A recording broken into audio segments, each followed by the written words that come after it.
Salve ragazzi, ben arrivati di nuovo, ciao Admer, ben arrivato. Buonasera. Allora, buonasera. Oggi un'altra puntata. Siamo volati in Polonia con i Vader, siamo andati in Olanda con i Sinister, siamo andati in Italia, a Roma con i Savendetieri, che saluta appunto Luis Francesca, nonché effettivamente cantante e chitarrista. E oggi abbiamo niente poco di meno. Ciao Massi, ciao Tony. Oggi abbiamo niente poco di meno che una delle band più interessanti.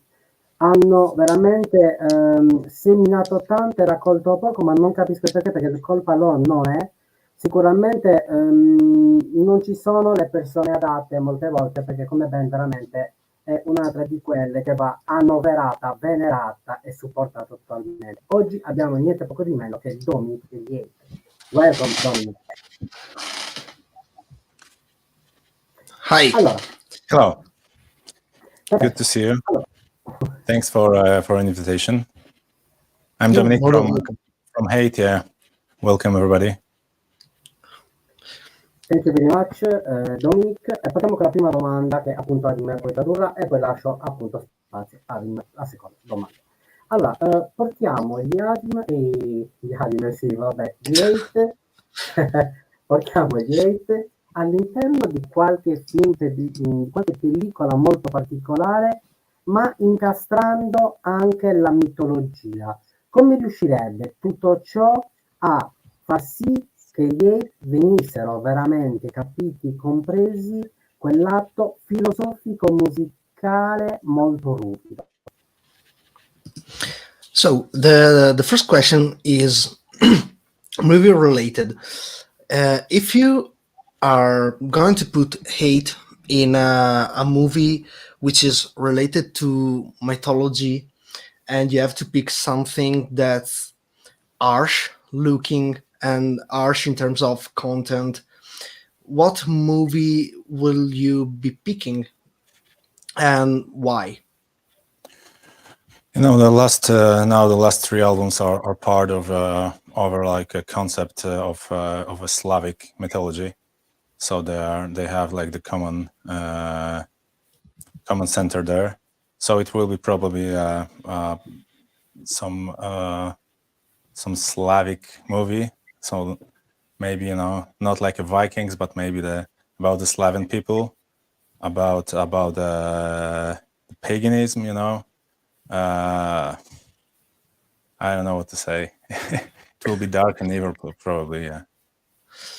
Praticamente lui ha detto che piuttosto che mitologia antica, nel senso di quella classica, andrebbe a prendere la mitologia slava, perché comunque gli ultimi 3 album degli Eight si basano principalmente su quello, e quindi se dovesse prendere dei film prenderebbe quelli che trattano più che altro della condizione umana, sempre per quanto riguarda gli slavi, però legati da un punto di vista di paganesimo principalmente. Ok. A te la prossima domanda, prego.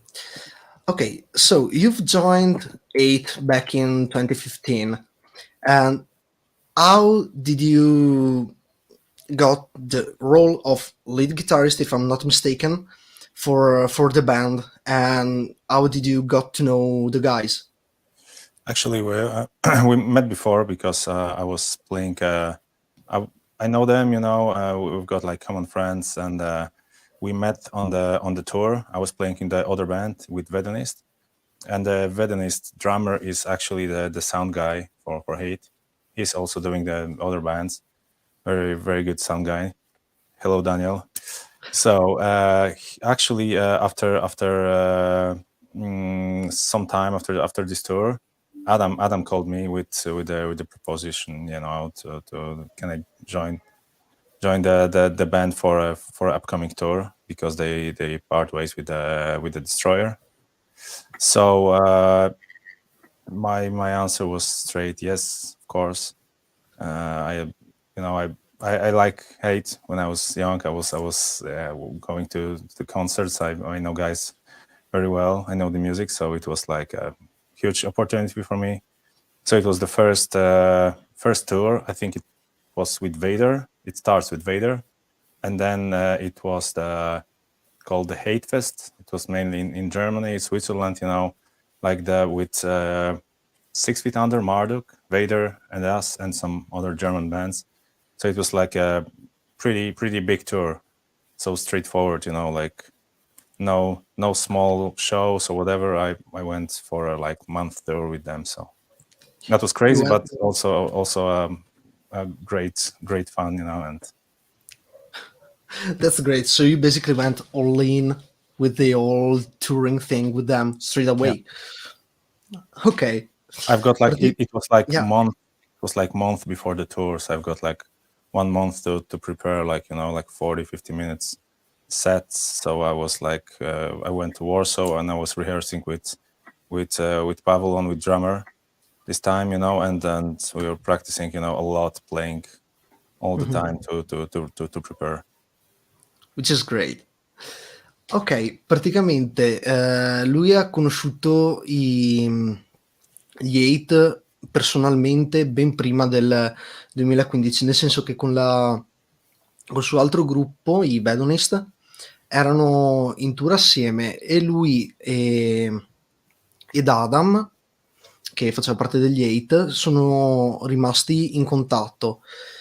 Nel 2015 appunto hanno avuto problemi con il loro vecchio chitarrista degli Eight che se n'è andato, e praticamente Adam gli ha chiesto così di punto in bianco se voleva entrare ad aiutarli quantomeno per inizialmente un tour di un mese più o meno, e lui gli ha risposto subito di sì, perché comunque ascolta gli Eight da anni e anni, quindi comunque li conosceva, eccetera eccetera. Però praticamente dalla chiamata di Adam ha dovuto praticamente studiarsi 40-45 minuti di set in quello che è stato un mese. Quindi lui si è ritrovato ad andare a Varsavia molto spesso a provare con Pavel, il batterista, per poter mettere insieme alla scaletta.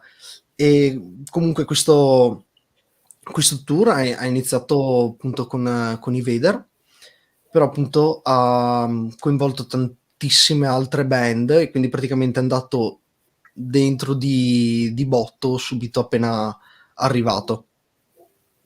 Perfetto, allora voglio spostare l'attenzione in maniera ossessiva nel 2021, l'anno che uscì appunto Rugia. Non leggo come è scritto perché non so la pronuncia, se come si pronuncia correttamente, scusate. Allora, sotto Metal Blade, ok. Allora, io sono molto critico sulle cover, che solitamente cover che trovo interessanti è raro, però invece in Rugia trovo che sia veramente una delle cover più interessanti che sono state realizzate. Quanto all'interno di questa cover può descrivere Domin grazie ai suoi riff di chitarra. Quindi come riuscirebbe appunto il riff di chitarra a rappresentare all'interno anche di questa cover verso la sua visione, quindi la sua visione verso la cover, grazie al suo strumento. So, Ruja, maybe the pronunciation is not correct. Actually, it's like Slavic. It's Polish word. It's also German word. It's Rugia. So it's Rugia. Yeah. Okay. Rugia, of course, yeah. Thank you. So just like this, simple. Okay, great. Thank you. So Rugia has been released back last year. Basically, it's not even 1 year old for Metal Blade, and we would like to ask you about one thing of the artwork, which is pretty interesting to begin with. And the question is, how much can this artwork can be actually be described by the guitar riffing and the melodies and everything that's guitar related? I mean, what do you think the feelings that you can convey with the instrument are represented into the artwork? The artwork were made by our friend Daniel Rusiłowicz. He was working with Hate for a long time. He did the Erebos artwork, you know. He did also the Tremendum, the Origator Veles. I think also he made a Crusade Zero. I'm not sure there, but for sure he made the last 3 album. Also, yeah, Erebos too, yeah. So he's working with us. He's also taking care of you know, like all layout, you know, doing pictures. So so he know, and he also like know the stuff. He's also like passionate of the pagan mythology, so that's his stuff, you know. So he know what he's doing, and he know how to express you know, our music through the artwork. He's also a very good he's doing also the artworks for books and other stuff. So he's got this, you know, this vision. So that's mainly his vision, actually. And Okay. when he showed it to us, yeah, really like it. You know, a little bit mysterious, simple in a way, kind of a little bit reminds me of a Origate of Veles, you know, a little bit, because it's also the drawing, but the Origate of Veles, it was drawing made by other guy, by Masianis. So actually it's his vision which very nicely, you know, express our music. How it goes through the guitar, I don't know. It's as I said, it's primal, it's simple in a way, also like our riffing, but it's kind of mysterious, so it's got a little bit of everything. So it's hard to describe it, but I can feel it like this. Also, our riffing on this album are maybe a little bit simple because they are like death metal, you know, based, but also melodies are kind of mysterious, and everything is blended in a good way. So that's how I feel about relation with the you know, artwork and the music. Ok. Praticamente, allora, la copertina è stata fatta da Daniel Riusovic, che è un artista che ha fatto le copertine di almeno gli ultimi 3 album. Ok. E appunto un ragazzo che ha fatto anche le layout, eccetera, eccetera, di tutto l'album. Foto, eccetera, eccetera. E lui è un appassionato di paganesimo. E appunto, conoscendo gli ETA da molto tempo, sa come poter trasformare la musica in artwork. Quindi forse è una domanda un po' più per lui, però ha detto che comunque questa copertina descrive anche molto bene quello che è l'aspetto degli ETA dal punto di vista di chitarre, eccetera, eccetera, perché appunto è primale, semplice, ma anche misteriosa, perché comunque anche la copertina, vedendola, ha questo disegno predominante, però comunque ha quella aura di mistero attorno che la circonda. Ibis, a te la domanda di Okay, so talking about Rugia, how has been, from your point of view, the relationship with the music and how it has been written, and how did it went also for the recordings? If there's anything interesting that maybe not too many people know that happened, maybe something even funny that happened in the meantime. Some like the everything for, you know, you want to know it from the kitchen, as you know, as we would say. Yeah, so it's like from our side, maybe not funny, but yeah, everything was like kind of you know, kind of made quick because we realized that in the pandemic, it's gonna take some time. We're not gonna have shows and everything. So we decided to move on and to record or make another album.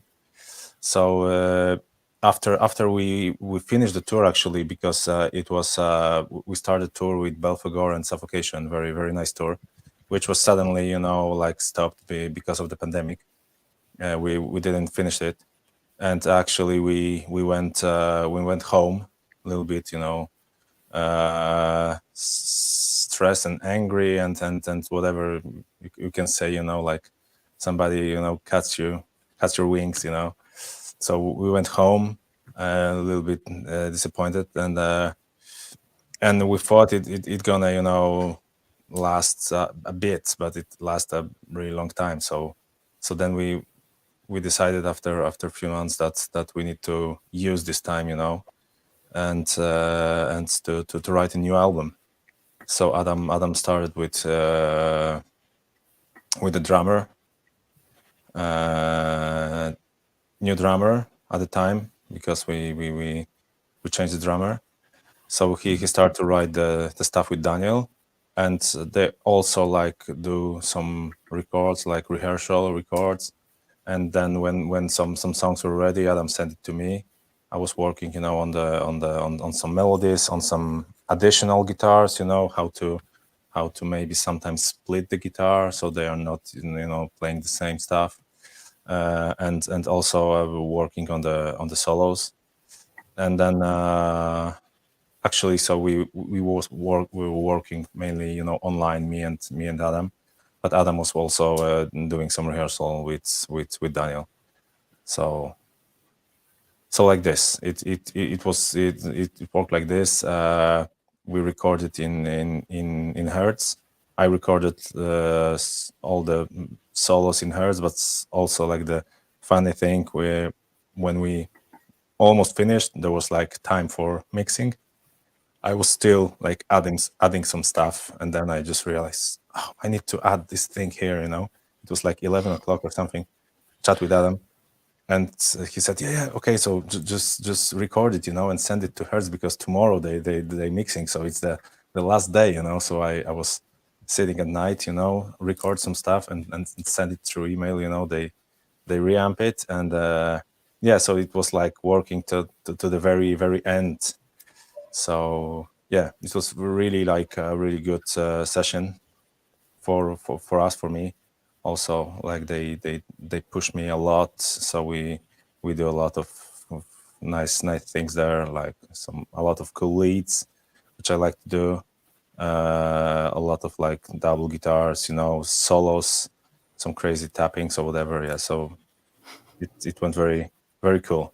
And then later Adam recorded vocals, and while he recorded vocals, I've got still time to to maybe correct something, and yeah, so it was like this. That's nice, actually. I mean, so basically you found yourself like last minute with doubts about what you've added, and maybe yeah, it was like I was thinking about it before, but and then I said I think I should I think it's the the song The Legend Guard, I think. And at the very end there is some blast beating and stuff, and I just add some bends, some slow bends on the guitar and delay. I was thinking about it like all the time, but then I forget about it, and then I said, oh, I need to add this. Okay, so because I thought it will fit. So yeah, so but it's all about this tiny thing sometimes, adding this, adding that, and not everybody will kind of catch it at the first time, but later it's adding, it's building these layers. So when you listen to the album, like for the third time or fourth time, you just I haven't heard that. Oh, so that's nice. So the more the layers you put, and the more some these tiny details you add, the more interesting album is. It's not like some simple music that you, after first hearing, you know everything basically. So when you're listening to next time, it's like it. But if you the more complicated stuff is, and maybe not complicated, but more layers and more some small details. The more interesting is after even if you're listening it to a few times, so it's cool. So basically you've tried to make the album in a way that's going to feel like every listening you get, it's like a first listening, basically, by adding those details. Maybe not, but sometimes you listen, and for example, I didn't pay attention there. Okay, I haven't heard it before, so it's like something fresh, and it's cool. Mm-hmm. So it's not always you have to have everything behind your in the front of your face. It doesn't necessarily need to be like very loud. Sometimes it can be subtle, really, like some like doing vocals, and sometimes you don't want to remove the even like the breath or whatever you can do. So sometimes these details, sounds very cool. So mm-hmm. It is. Ok, praticamente gli ho chiesto per quanto riguarda l'ultimo album, appunto Rugia, come è nato, come è venuto fuori, e se ci sono delle cose, diciamo, anche simpatiche che voleva raccontare. Praticamente ha detto che l'album è nato principalmente perché il tour con i Belfegor che hanno fatto appunto nel 2020 non è stato terminato per ovvie ragioni, quindi sono tornati a casa belli incazzati, infastiditi da tutta la questione, e nonostante lui abbia detto che comunque l'album è stato fatto, diciamo, di fretta, hanno comunque deciso di sfruttare questi mesi per scrivere musica nuova, andare a registrare, eccetera, eccetera. Quindi praticamente si sono trovati Adam e Daniel per scrivere le canzoni, quindi si trovavano, le provavano, le registravano delle demo, diciamo così, e le mandavano a lui, appunto, per poter scrivere le sue parti, per magari sistemare qualcosa, perché magari dice questa parte non ce la vedo benissimo, aggiungerci assoli, lead, eccetera, eccetera. E quindi c'è praticamente questa sorta di avanti e indietro via internet tra di loro per sistemare le questioni, perché appunto gli unici che potevano provare assieme erano Adam e Daniel. E poi per quanto riguarda un aneddoto divertente, praticamente ha detto che per quanto riguarda le registrazioni dell'album vero e proprio, le hanno registrate ad Erz, sempre là in Polonia, e praticamente la sera dell'ultimo giorno delle registrazioni, appena prima di mandarlo a mixare, praticamente si è ritrovato lui a dire: cavolo, io là su quella canzone ci vorrei aggiungere quella roba particolare, eccetera, eccetera, che potrebbe starci. Quindi alle 11 di sera ha scritto ad Adam per chiedere: ma secondo te ci sta, eccetera, eccetera. Sì, dai, registra, se l'è registrato a casa. E poi vabbè, il giorno dopo, che appunto inizia ufficialmente l'ultimo giorno di registrazioni prima del mix, praticamente ha fatto tutto reamping, eccetera, eccetera. Quindi è stato comunque abbastanza simpatico per lui mettersi l'ultima sera a mettersi ancora a registrare, eccetera, eccetera. E ha detto che la canzone molto probabilmente è The Legend Guard, ma non è sicuro.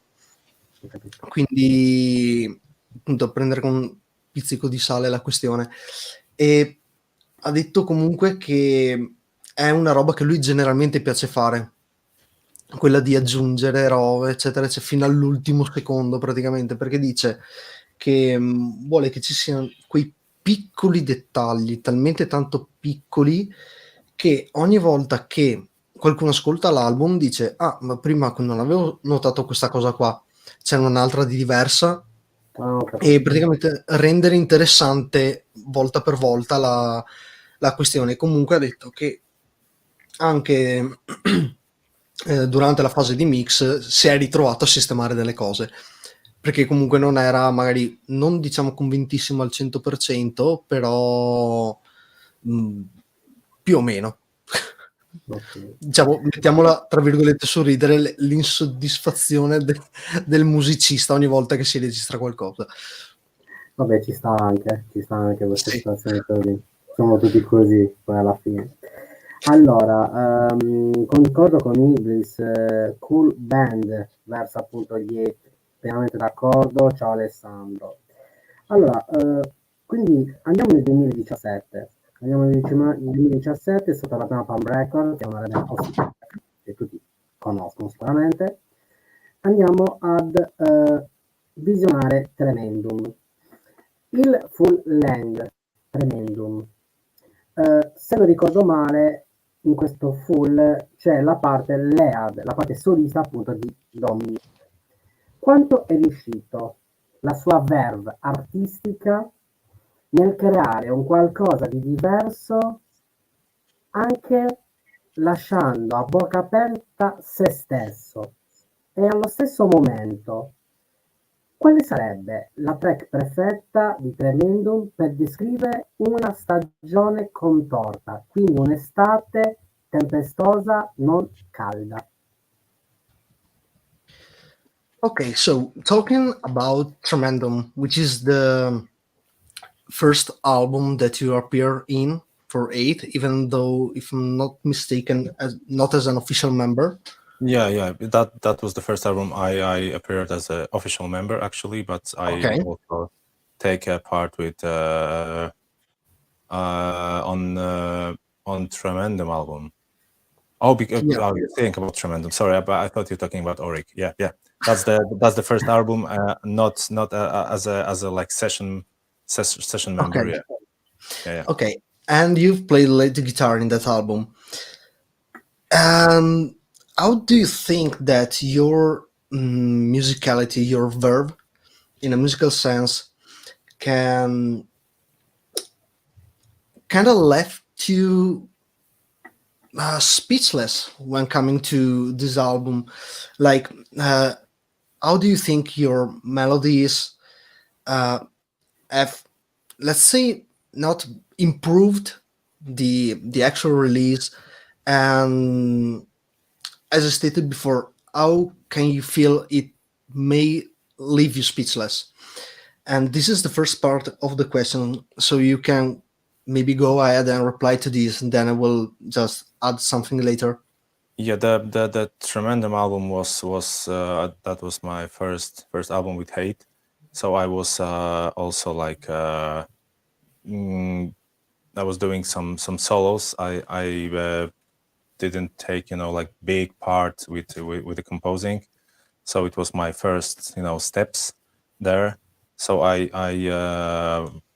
play some solos, some leads, some melodies.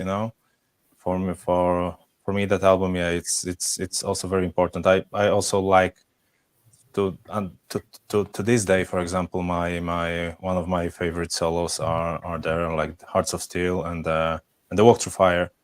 And also Walk Through Fire is one of my favorite songs. I really enjoy that.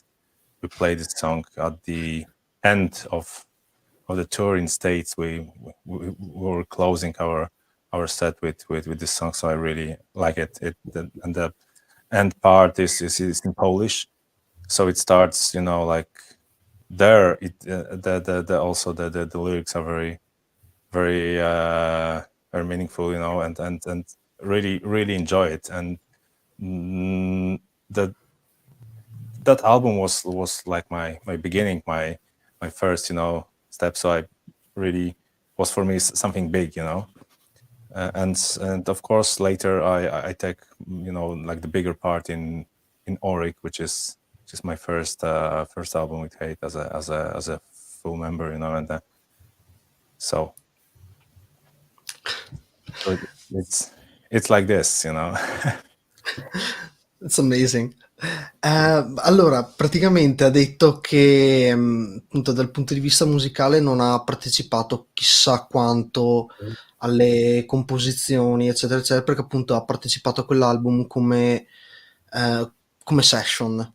Quindi era già nel gruppo, ma ha appunto fatto melodie, assoli, eccetera, eccetera. Detto che appunto ci sono due canzoni principalmente che gli piacciono un sacco di quell'album, che appunto possono dire quasi che rispecchino quella vena di cui parlavi. E questo principalmente perché comunque il primo approccio che ha avuto in studio con gli Eight, e ha detto che sono Hearts of Steel e Walk Through Fire. E l'ultima è ad oggi ancora la sua preferita, anche proprio da fare dal vivo, per via anche della solo che ha fatto all'interno, e anche perché appunto delle parti in polacco, quindi legandosi alla questione quella del tutta la mitologia di si parlava prima, non tanto della mitologia in sé, ma più che altro dal punto di vista di contenuti dell'album, ehm, gli piacciono veramente, veramente tanto. Poi hanno avuto anche modo di farla dal vivo negli Stati Uniti prima ehm, prima di finire il tour, e che comunque gli è rimasta quella sensazione molto molto positiva. Ok. A te la prossima domanda. Prego. Okay. So my question now is, talking about gear, Mhm. what is your go-to equipment when coming to, let's say, first off, live shows, in terms of guitars, Okay. amps, cabs, whatever? Yes. So I got like I'm a Schecter endorser, so I play the Schecter guitars now for like a few years. I'm very very happy. So I have my Schecter. It's like V shape. It's Apocalypse series. It's just a normal, V with the Floyd Rose. I use Fishman pickups, and I've got also the E1, which is kind of like a Explorer shape, the black one with the normal bridge, and also I use now the Fishman active pickups, Fluence Modern. Really like them.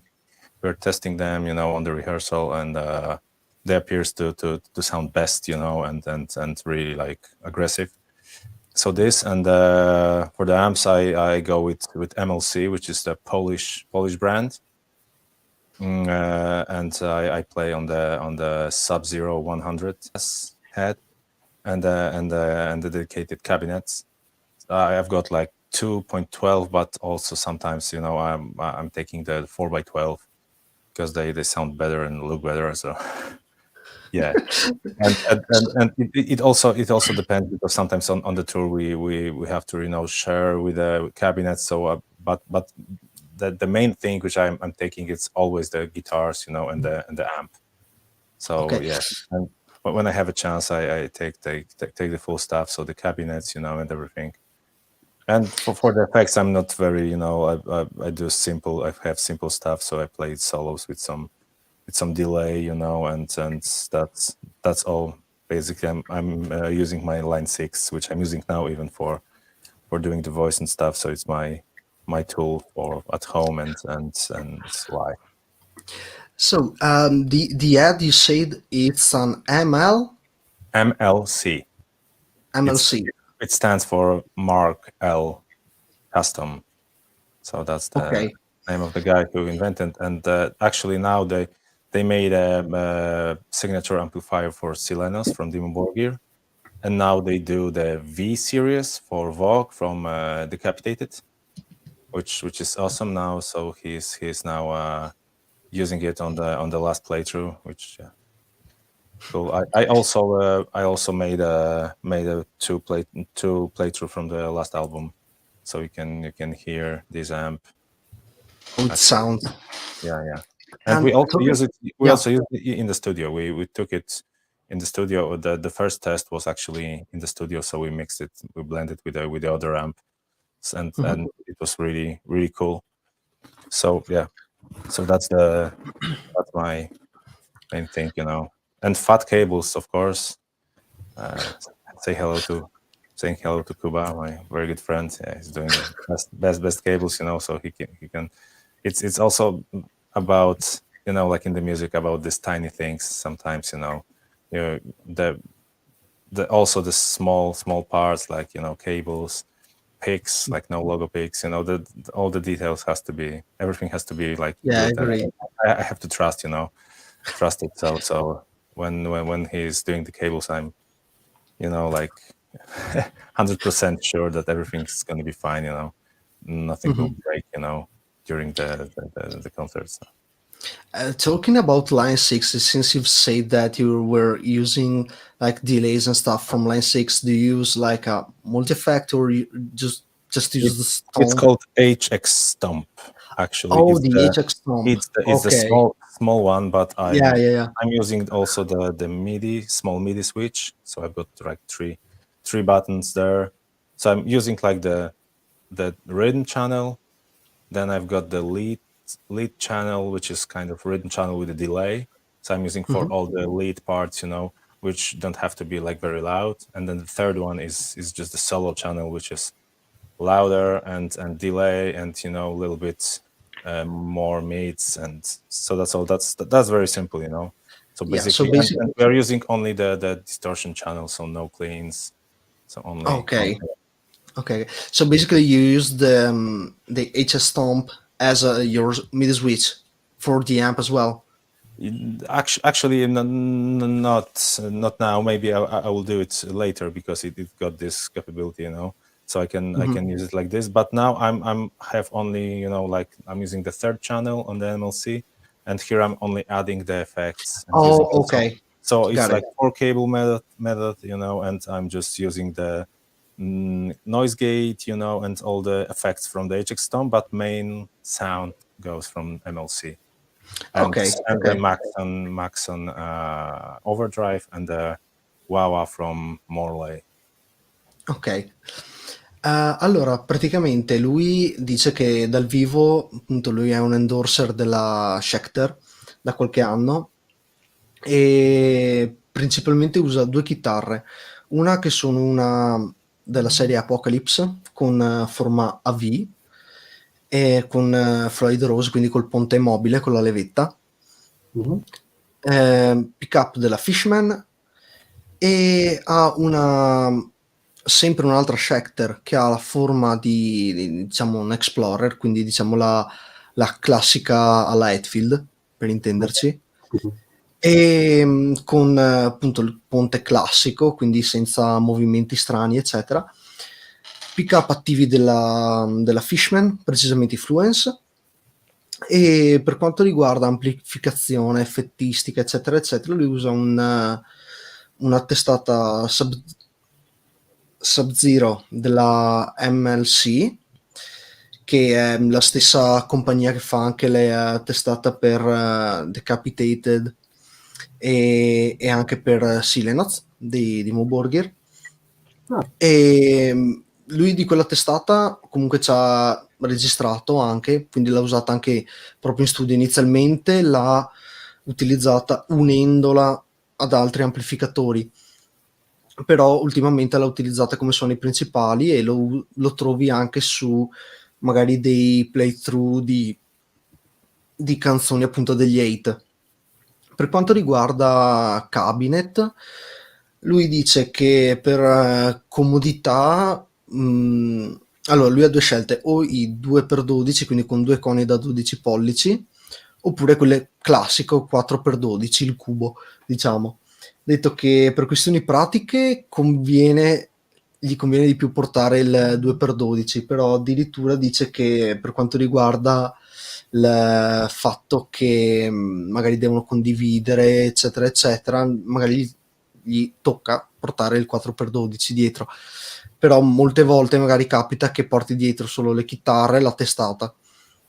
Poi per quanto riguarda effettistica, eccetera, eccetera, lui utilizza un HX Stomp della Line 6, che è praticamente un multi-effetto grande così, più o meno, e praticamente lo usa per metterci appunto delay, riverberi, eccetera, eccetera, con il metodo 4 cavi. Quindi praticamente lui si collega con la chitarra diretto all'amplificatore, da dietro all'amplificatore ha un'uscita e un ingresso, un ritorno, a cui lui collega gli effetti, in modo che il suono distorto vada mandato agli effetti e quindi siano quanto piu puliti possibile. Come altri pedali lui utilizza un overdrive della Maxton e un Crybaby della Morley. Poi ha detto, per quanto riguarda cavi, che ha detto siccome anche questo qua assieme anche a eventuali plettri eccetera eccetera influisce sicuramente il suono, collegandosi ai famosi minimi dettagli di cui si parlava nella domanda precedente. Lui utilizza cavi fatta, che sono di un suo amico, e quindi dice io comunque mi fido al 100% con quei cavi, vado tranquillo, suona da paura. Interessante questa domanda, perché a me l'avevamo spiegato proprio in maniera dettagliata, Domin appunto verso la Sì. chitarra, quindi molto molto interessante. Invece se portiamo Domin all'interno dei tatuaggi, quale sarebbe il tatuaggio perfetto, quello consono per descrivere la vena creativa omicida grazie ai riff di chitarra, ma soprattutto alle corde di chitarra, nel senso di come vengono toccate dalle mani di Domi? Okay, so this question is about tattooing, actually. Basically, the question is, if you need to, let's say, get yourself a tattoo that can describe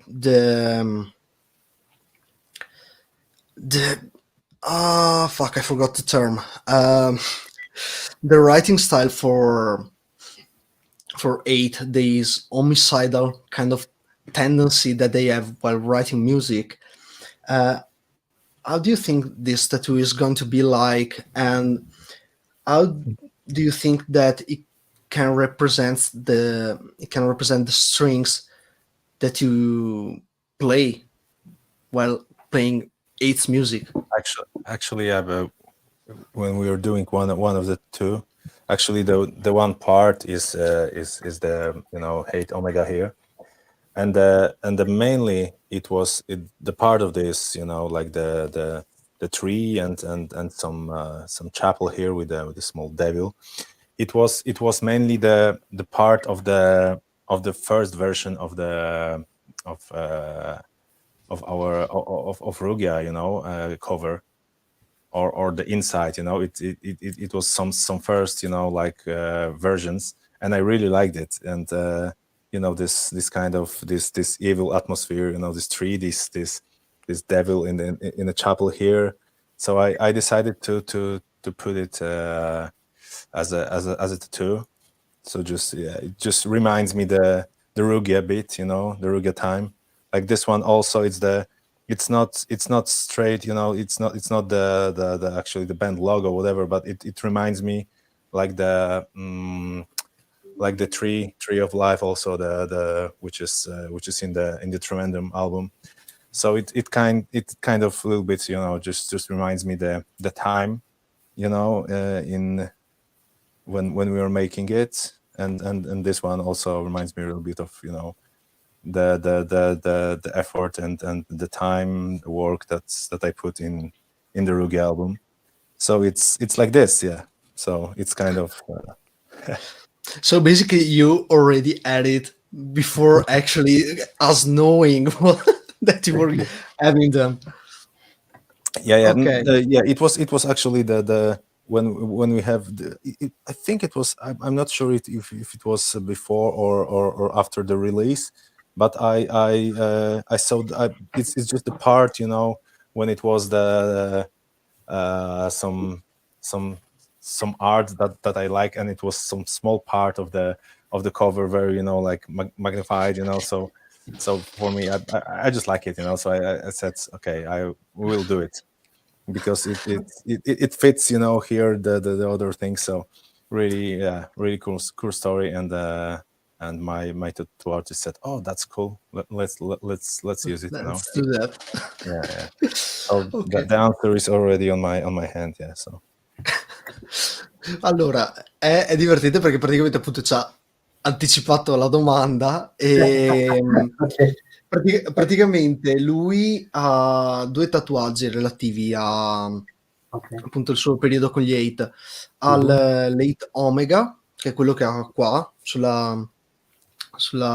diciamo sulla spalla sinistra, sul braccio sinistro, e praticamente quello fa parte una delle prime versioni degli artwork che sono stati utilizzati per Rugia, e non si ricorda se effettivamente sia stato fatto prima dell'uscita dell'album o dopo, Certo. però appunto quando stavano discutendo appunto gli artwork eccetera eccetera, ha visto questa cosa appunto dell'Omega con gli alberi, la chiesa eccetera eccetera, e ha detto me lo vado a tatuare. Il tatuatore gli ha detto che era un'idea figa e appunto è finito su pelle.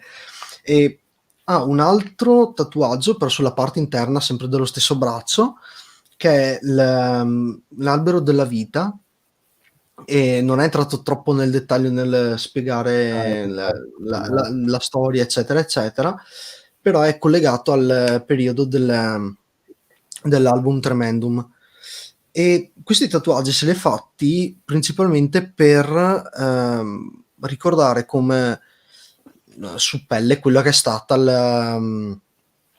lo sforzo fisico, mentale che ha dovuto utilizzare per portare a termine questi album. Quindi diciamo che si porta avanti questi ricordi principalmente.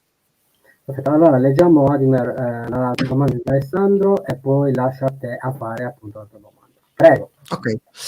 So, this question from Alessandro is: which were your first musical listenings and their evolution, so how it changed through time, and which are your favorite musicians, guitarists, bands, whatever, you name it?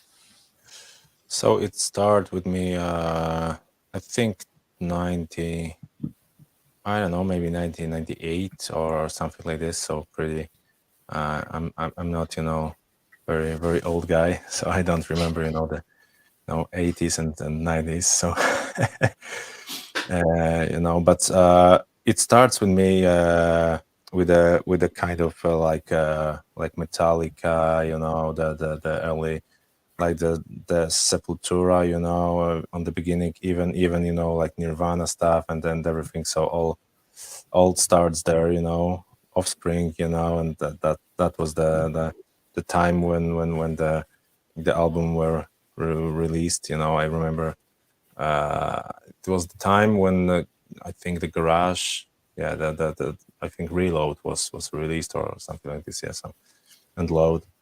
So that was the beginning, you know, like the Metallica, the Prodigy, you know, the Chemical Brothers. So I still love them to this day, you know, and it's like it starts, you know, with a metal rock, but it goes, you know, like more intense, so to death metal, you know, to even to kind of very technical death metal. Then it was like death. So when I start listening to death, I were like in a band, we play like death metal. So it kind of it was a big influence for me until this day, you know. And so death, and then later it appears, you know, went to more black metal, you know, more also like some atmosphere, you know, metal and different stuff. And then later to classic metal. So I'm kind of, now it depends also of the mood I have.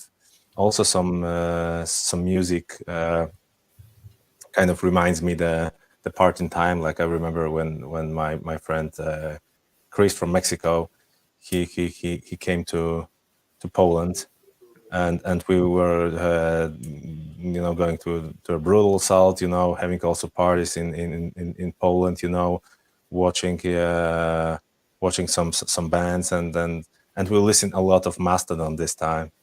And so it was the Once More on the Sound album, and it kind of now when I'm playing this album, it kind of reminds me those times, like instant. I can feel this atmosphere. So sometimes it's like the part in life or and some atmosphere that's standing behind those albums. Like also I remember the first time, like garage or first time I listened to Master of Puppets, because I was playing at this time, it was 2000, I started playing guitar, and then I have those tabulatures, but it wasn't so easy to get an album or the cassette or whatever. So sometimes I have to go to the music store and listen to it, okay, oh cool, and then I went home and tried to play it, from the tablature, because one of guys from I think from the music shop gave me some like big collection of the guitar world, tablatures and stuff. So I have. So it was really hard. Now we've got like everything. You just type in, Master of Puppets, tap everything. You've got videos and stuff. And these days it wasn't so easy. And I think even before my times, it was even worse, because there was also like no music. You have to play through the cassette and go by ear, so it's even worse, so so it's kind of, yeah. So now I'm when I'm listening to something, I'm trying to find something for myself, in this music. Sometimes it's the atmosphere, sometimes depends of the mood. So sometimes I'm listening to Mayhem, to Marduk. Sometimes it's Mastodon. Sometimes it's some very like light stuff like Ennio Morricone, like some movie music, or Hans Zimmer, or some classical music like Chopin, and it depends also on of the mood and time. So it's like this. Okay. That's nice, actually, because we were talking to the Vader guys, and they said that actually before 1998, you said you started listening to actually music, and they said that there was this black market in Poland that you had to get your tapes at. So you've definitely been lucky, to say the least, to actually go to the record store and at least being able to listen to the song. Yeah. But I also remember those tape, from the like black market. They were copied and whatever. I also got because there were CDs, so I haven't got money for the CDs, so I was buying or I just was copying the cassette sometimes and listening to on the Walkman, so I was just buying batteries and all the time listening to. And then later there was a time of like the MP3s and those CD players, so I could actually buy normal CD and put it in or whatever, or just and later the normal MP3s, and so you could play music everywhere and have it like instance. But on the beginning, that also remember the time of cassettes and recording. Yeah. Actually, my first amp was like I used the classic guitar and the old microphone, like really old one. It has those 5 pins, so it was so old that the guy, the electronic guy, made a mini jack, and then I put it like into the microphone input, and then I put it in the guitar, and I record on the one cassette. Then I put it in the one deck. I put play, and then record it again. So I have the like backing track, and I re-recorded, on the other cassettes. I was like using like my first looper was like this, and later, So- of course, I've got like the electric guitar and stuff. So it was easier. Then later the computer, but on the beginning it was also like the cassette player, and yeah, it took quite some engineering to actually get it done. and I was actually, it was like I was pretty kind of how to say, I don't know. I was trying, to do everything, like microphone, and this kind of use everything I've got around me, not just to okay, pay money and buy recorder or something. I was like, if I found like my grand's dad got this old microphone, so I just get it, remake it. So yeah, using everything that's what was possible to use. Yeah.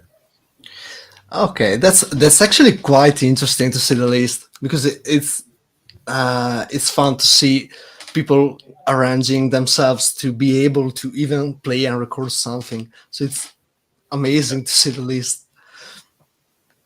Ok, praticamente lui ha iniziato ad ascoltare appunto metal, diciamo, intorno al 1998, quindi con Metallica, quindi periodo di Load e Reload. Poi ha citato Sepultura, Nirvana, Offspring, comunque appunto materiale che comunque all'epoca era, diciamo, quasi completamente nuovo. Poi tirato in mezzo anche acts come Prodigy e Chemical Brothers. Salutiamo Poi- appunto in pace Kate Flint. Sì. E poi c'è stato il periodo dove ha iniziato ad ascoltare, diciamo, technical death, quindi poi si sono infilati come gruppi sicuramente i death, appunto perché anche lui, suonando all'epoca in un gruppo death metal, era parecchio preso da loro. E... Sì, esatto. E poi si è più spostato verso il black, verso il materiale atmosferico, metal classico, ma comunque ha detto che in generale cosa ascolta anche adesso dipende molto dal mood che ha in quel momento, perché poi appunto ha parlato di un episodio, praticamente c'è un suo amico dal Messico che era venuto a trovarlo in Polonia, e in quel periodo ascoltavano parecchio i Mastodon, quindi quando riascolta magari determinati album loro gli si riaccendono i ricordi, quindi sfrutta praticamente la musica ascoltandola adesso per riattivarsi questi ricordi principalmente.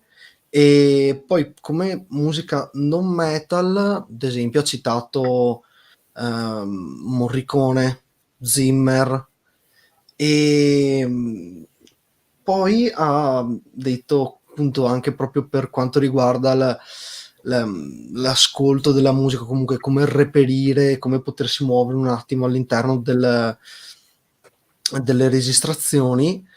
Praticamente diceva che all'epoca, per la questione di cui parlavamo con i Vader l'altro giorno, relativo al fatto di aver pochi negozi eccetera eccetera, lui diceva che praticamente il negozio di musica, quello vicino dove andava lui, praticamente gli aveva regalato blocchi di tablature di canzoni, quindi nel periodo in cui stava imparando a suonare la chitarra, comunque stava iniziando a replicare quello che facevano, doveva andare al negozio di musica, ascoltarsi le cassette prima che potesse appunto iniziare a permettersi CD, cassette per conto proprio, riascoltare, tornare a casa e suonare, diciamo, sperando di azzeccare quello che aveva sentito. E per quanto riguarda proprio anche la questione di registrare, chiamiamo così, per vedere come veniva fuori il materiale, lui si è messo assieme ad un suo amico, ha collegato un piccolo stereo, piccolo registratore a cassette, alla sua chitarra classica tramite un microfono particolare, praticamente si registrava direttamente mentre suonava, dopodiché ascoltava, lo usava come backing track e ci suonava sopra per, diciamo, azzeccare le parti giuste. Interessante. A te l'ultima domanda appunto, del congedo verso appunto Domini. A te Ok. lascio l'onore della domanda sacra del Calice Nero. Okay, so this is the mine is going to be the last question for the evening, and this question is about drinks actually. So, if you need to pick a beverage, an alcoholic beverage that is going to, let's say, burn your stomach, but it has this bittersweet taste to it, what will it be, and how can it be able to describe the demonic sound of 8? I'm it goes to drink. Of course, the Polish, like main thing is of course vodka, but we also drink I like whiskey, but I'm also a huge fan of Hennessy, very special. So it will be probably will be the Hennessy, very special cognac, mixed with some with some evil with some evil drink, maybe. So yeah. So not I don't know. It could be the Hennessy, very special with whatever, with some mixture, Okay, Yeah. so basically you can pick whatever you want to put with Hennessy, and then it's going to be great. Yeah, but Hennessy just by itself, without anything is really really good. I also enjoy, like red wine, if you have a good company, like last tour, we were spent some few evenings with David Vincent, on from Morbid and sitting and testing wine. So yeah, so that's also good stuff. So Great. it's not always about alcohol. It's also about the company, with I who agree. you are drinking, and yeah, that's the main thing. I agree on that. And I've asked you this question mainly because the name of this means in English the black chalice. So it's like a ritualistic kind of question that we ask everyone that joins the show. And I'm really glad to see that you are one of those people who like drink it to enjoy what is happening, what is going on, rather than just drinking by itself, because why the fuck not? And ok, so praticamente lui ha detto, gli ho fatto la classica domanda del calice, e lui ha detto che per quanto riguarda un drink potrebbe essere benissimo la vodka, come anche il whisky, però ha suggerito che la sua bevanda, diciamo così, preferita, che è l'Hennessy, che è praticamente un cognac, che puoi berlo sia da solo che mischiato con altro, quindi poi dipende molto dalla scelta. Ha detto che comunque è molto buono anche da solo, e ha parlato che comunque è una roba molto diffusa anche in Polonia. Poi ha detto che un altro alcolico sarebbe sicuramente il vino rosso, specie se sei in compagnia, perché ha parlato appunto anche di un tour che ha fatto con i Morbid Angel, dove praticamente c'erano loro e David Vincent che si passavano le serate praticamente a degustare vini, quindi in soldoni, qualsiasi cosa che ti faccia godere quello che stai ascoltando, in poche parole. Adesso David Vincent non mi sembra strano, infatti, assolutamente, proprio su David, guarda. Allora, ci congediamo, che lasciamo appunto andare anche Agme, che appunto ha delle situazioni da fare. Allora, prima di tutto, Domi, grazie mille della tua cortesia, della tua gentilezza e della tua disponibilità. È stato un onore veramente averti sul canale come voce appunto 8. Spero di riaverti nuovamente sul nostro canale perché è stata veramente un'esperienza sublime. E ci saranno tanti altri aspetti e potremmo fare anche un'intervista, se sei d'accordo, Domin, anche con Adam. Grazie mille, Domin, un grandissimo in bocca al lupo per il live e per tutto quello che concerne il mondo 8. Grazie veramente. Ok, so il Maestro is thanking you for spending your time here and is wishing you and 8 all the best in terms of your personal lives and also for the music, for the live shows and whatnot, and he hopes that one day you're going to be back on Il Calice Nero with Adam as well, so that maybe you can share both your opinions of the 8 music. So thank you again. And thank you very much. Yeah, thank you too. It was amazing. You're welcome. Very nice interview. You know, very really. Thanks a lot, guys, and I hope to see someday. You know, in person, maybe on some shows and whatever. Yeah, this would be amazing, to say the least. Yeah, let's hope we're gonna see each other and drink some Hennessy, probably. Yeah, I will. Okay. Thank you very much. Thank you very much. Take care. See you later. Yeah.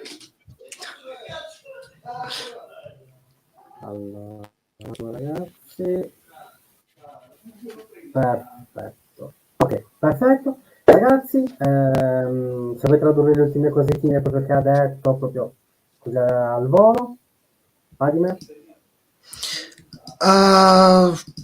Praticamente ha detto che spera di vederci il prima possibile, magari a concerti, comunque di persona. Ha detto che non vede l'ora di poterci incontrare e che ha detto che tornerebbe volentieri, che è stata un'intervista molto interessante, che ha detto, mi raccomando, bevete Hennessy.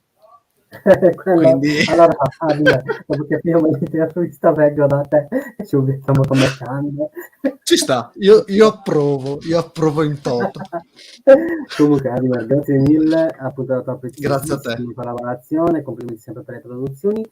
Grazie a tutti ragazzi quelli che ci avete seguito, grazie a te Alessandro, è stato veramente un piacere averti e grazie mille Alec appunto from Cile. Allora ragazzi, ci congediamo subito, in poche parole che ritorniamo il 30 con i Dodgem Scar, il 31 con Edizioni e appunto e poi il 2 di giugno con i Dark Tranquillity. Ragazzi, come vi dico sempre, la morte vi renderà liberi, dovete ricordare, il sacro codice 0000 e il grande spettacolo non si fermerà mai. Au revoir.